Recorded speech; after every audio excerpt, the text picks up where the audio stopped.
I don't have slides. Thank you for having me here. I'm very privileged. I am the co-founder that my CEO, my partner, David Cancel, keeps me locked in at the headquarters. We're not a Silicon Valley company, we're a Boston company, right? We're a Boston-based company building a global, enduring company that, like you, feel the same challenges, right? It's not a place, it's not a city that is full of investors like Silicon Valley. They just don't throw money at you. So it's been an amazing journey, raising $107 million. It's crazy. I still don't know how that happened. That's not true. I do know how it happened. I'm going to share that with you today. I'm going to give you that secret, right? Raise your hand if you're reading a book right now. Okay. Are you reading a business book? Have you read 5 business books this year? Have you read 10? Have you read 20? Right?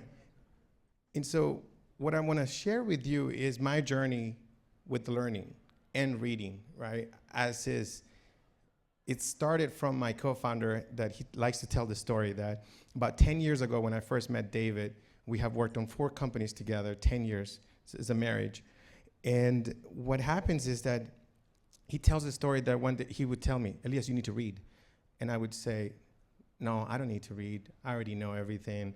Reading is stupid, right? So that's how he remembers me. And what David would do constantly is he would always send me screenshots of books. He would take photos of pages on the books, and he would send them to me. And it took me a long time to get this. I only really got this in the past 4 years at Drift.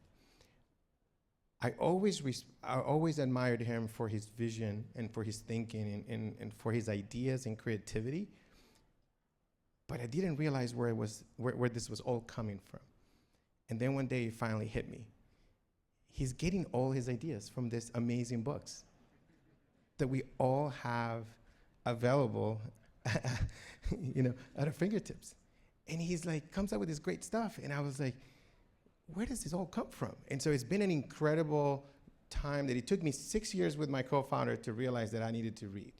So I want you to come here and I want you to leave and think about what you're going to do with your time. Instead of going to Instagram, instead of a side hustle, I encourage you to read because we've been doing a lot of things. One of them is, for example, there's 3 key books that we read at Drift right now. Everybody in the leadership team has to read. One of them is the Home Depot book. You know how that got started. Made in America, Sam Walton's book, and The Everything Store, Jeff Bezos, right?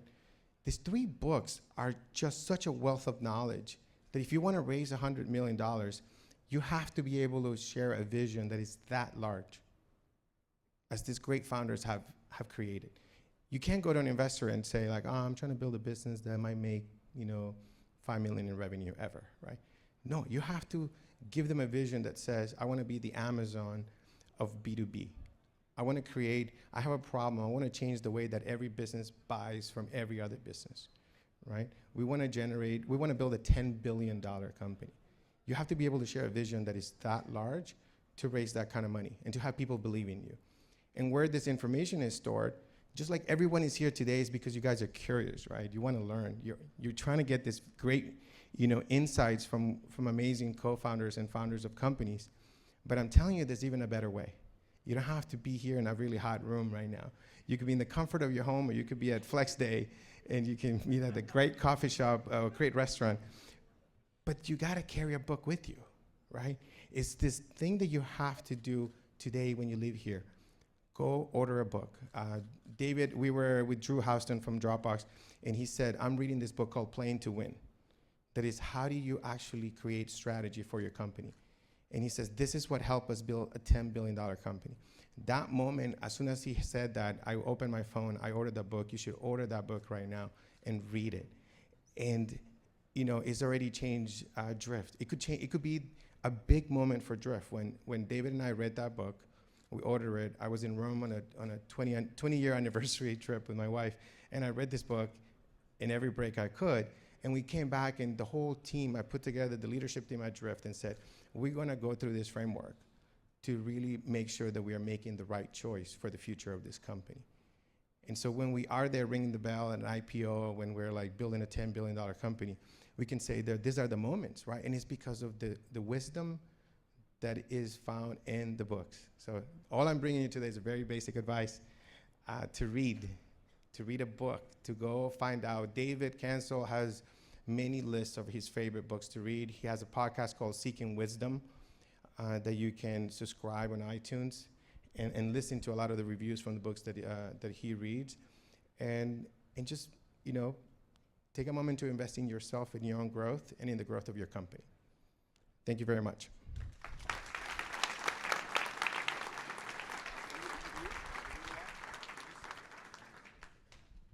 Questions?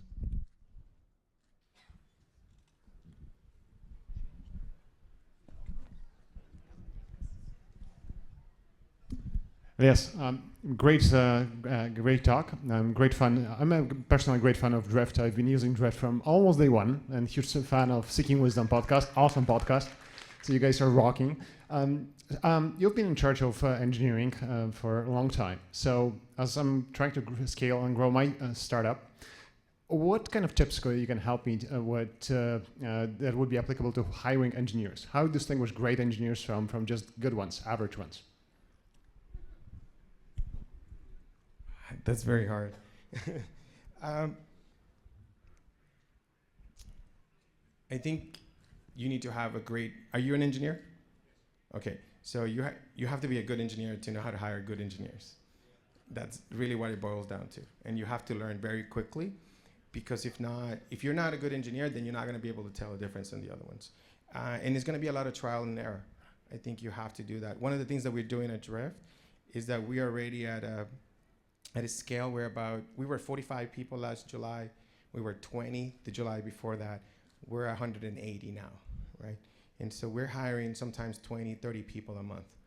35% of our company has been under 3 months at our company. And so we're investing very heavily in training. I already have one of my senior tech leaders spending time onboarding new engineers.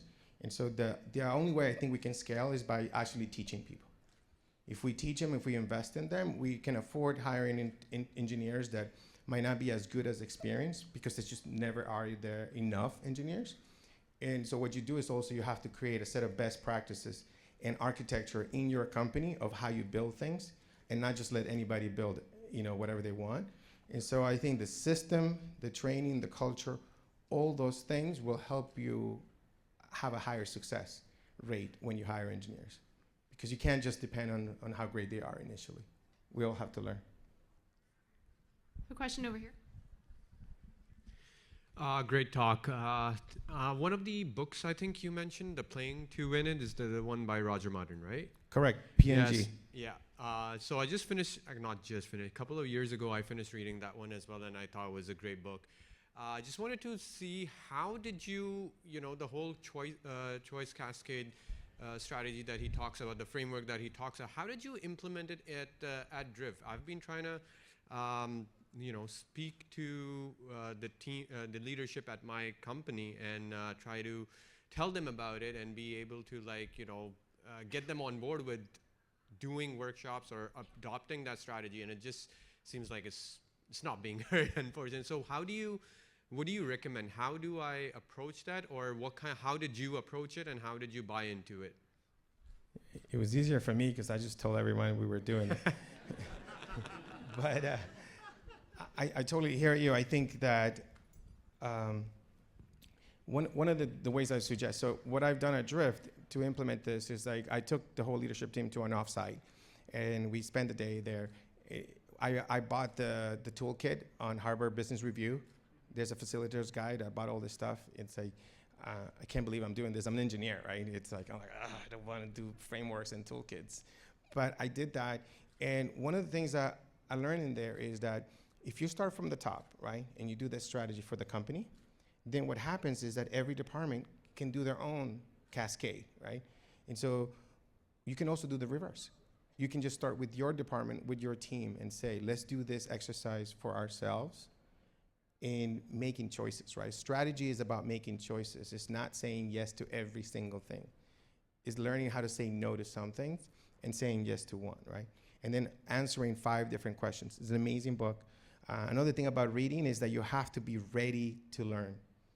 You might read a book one year and it might not make sense.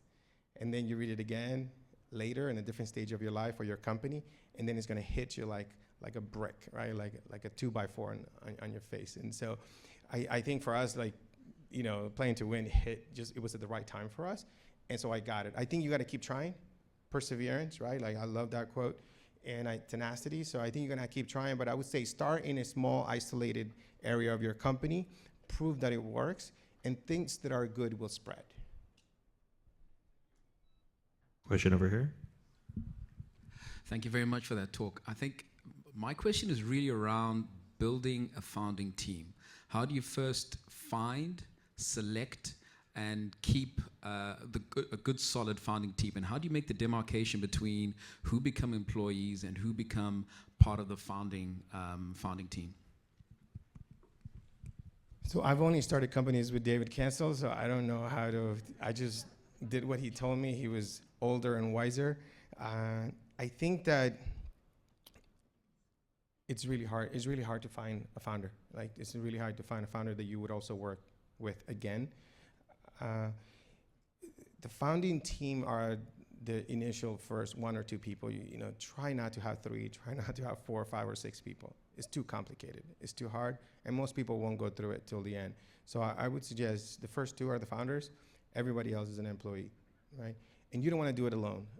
Doing it alone is really hard. And CEO job is a very lonely job.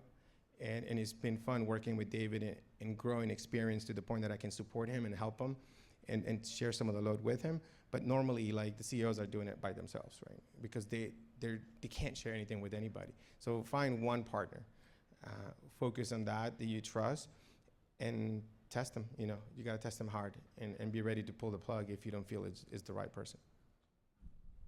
Thank you. Thank you very much.